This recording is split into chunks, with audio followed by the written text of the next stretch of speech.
Hey friends, this is David Bedrick. I would like to tell you a little bit about an upcoming program of mine. Some of you know in January I founded an institute. It's called the Santa Fe Institute for Shame-Based Studies.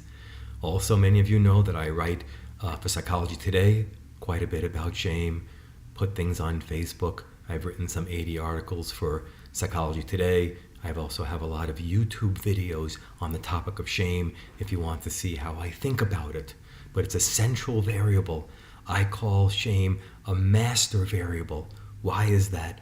Because in order to work on any part of our healing, whether that's an abuse or a trauma or an addiction or a relationship pattern or a deep difficult feeling or a depression or an anxiety, in order to get to that problem, we have to go through something to get to the experience, to get to the depth of it, to get to the shadow and the difficulty and the nut and nugget of it. And what we have to get through is shame. Shame keeps us from knowing ourselves and keeps and maintains a viewpoint about our difficulties. And that viewpoint says there's something wrong with us, as opposed to a viewpoint that says, let's learn about that. Let's discover about that. There's intelligence in there. There's meaning in there. There's experiences that need to be told, storied, and witnessed in there. Shame blocks all those. So that's why I call shame a master variable and perhaps the most critical variable in psychological and other kinds of healing. The program I'd like to tell you about is called the Shame Intensive. I began my first one in January after over a decade of planning it, actually. I keep it to a maximum of 12 people. That program filled up. So I would like to begin it again for a new group in April. It will be in the mornings at 10 a.m.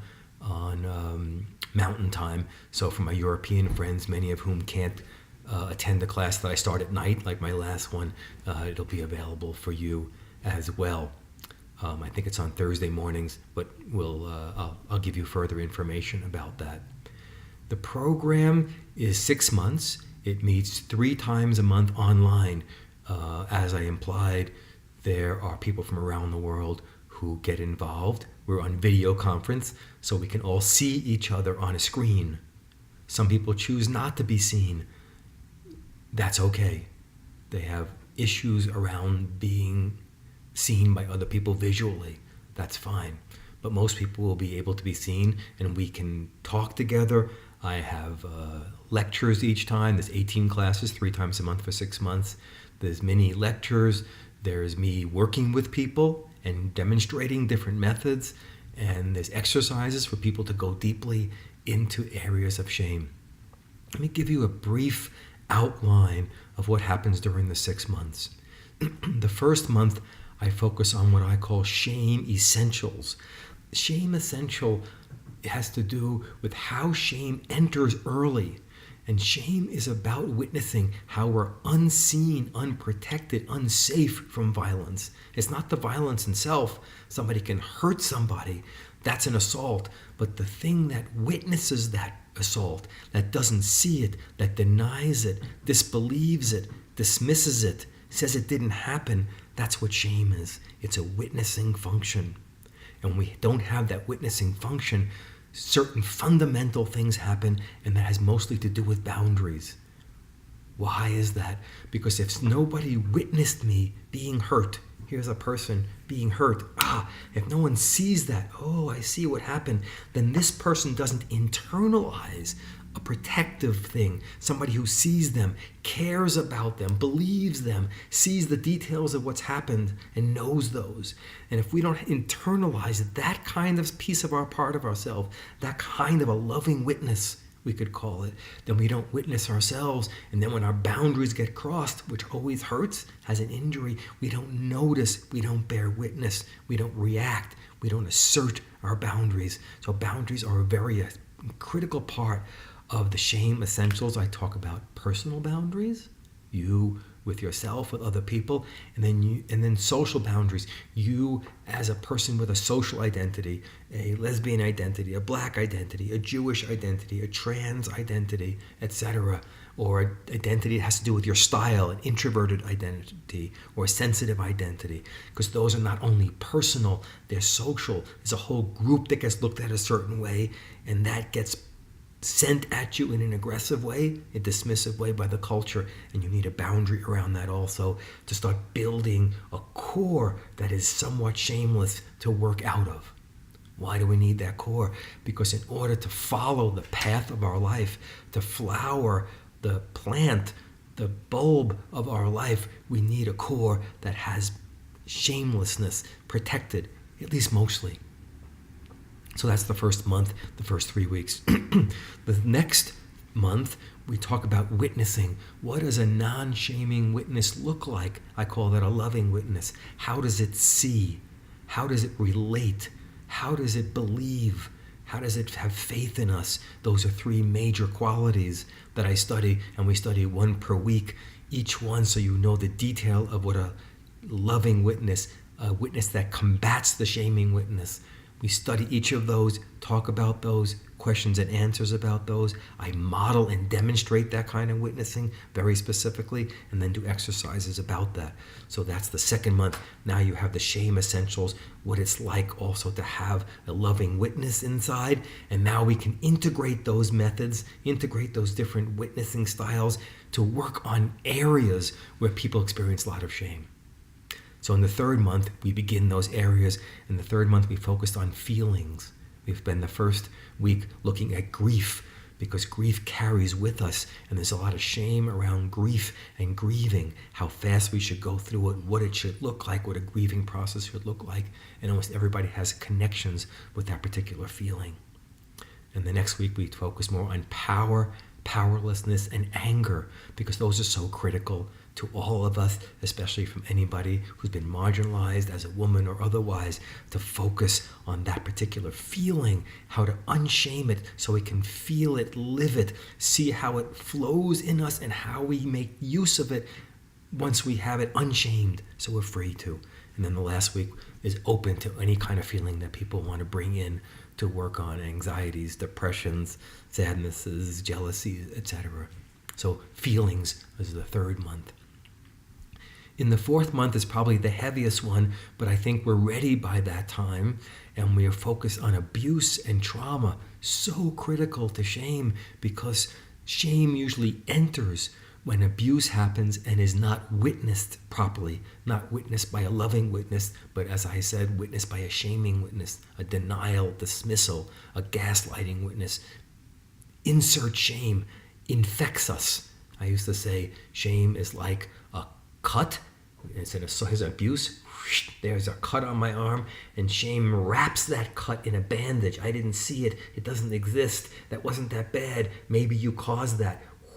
And that bandage is infected. So not only do I have the cut of abuse, the assault and violence of abuse, but I have a bandage that infects that. And that infection infects my whole psychic outlook and how I look at myself all the time, leading to patterns of behavior that are addictive, codependent, all kinds of things that are hurtful to me. I don't trust myself. I don't believe myself. Fundamental ways of looking at myself when that happens. So we focus on abuse and abuse stories and the telling of stories and how important it is to bear witness to stories. And then we look at trauma that's current or intergenerational, and how that feeds patterns, how those traumas are not believed, and what does shame have to do with trauma? And it has a lot to do with trauma. It's the door to understanding trauma, in my view, because trauma is not believed and seen and respected properly, and then worked with, not as only an illness, but as intelligence of the system. And when we look at it from a loving witness, that trauma begins to relieve and find all kinds of incredible things, including meaning in great difficulty, in great injury. That's month 4. In the 5th month, we focus on body shame, dieting, eating, and how I look at and feel about my body. Such a crucial area. I don't know anybody who doesn't suffer from body shame. Women more so or more potently, but every man I've met also has some negative view of their body, and not just a negative view, but a shame of wanting to hide it, suck in my belly, have a different size of my aspects of my body, thinner, bigger, smaller, shaped differently. Men and women have that. We look at that. That's a major area for me of study. There's many chapters I've written in 2 books about that, written about that, working on my 3rd book on body shame exclusively right now. So there's a lot to look at. We look at areas of your body that you're ashamed of, and how do you look at that from a loving witness, see the meaning, the power, the story and the background behind me gaining weight or starving myself or wanting to be more muscular or etc. Social and all kinds of other variables that look at us and harm our viewpoint of our body, add shame to our body, and why that's so important if we want to make changes. So that's body shame. And then the next week we work on food and eating and dieting and patterns around that. So important because almost all of those methods are shame-based and therefore don't work. 5% of the people are able to diet and lose weight in a sustainable way. Why? I can tell you. Shame enters and controls the whole thing. And if you try to go on a diet to lose weight because of the shame, and that's fueling your desire to do it, it almost never works. Some people can say some do, but I've read over 200 studies in that area, and 5% of the people are able to make a sustainable change. That's all. So we focus on body shame and eating in the 5th.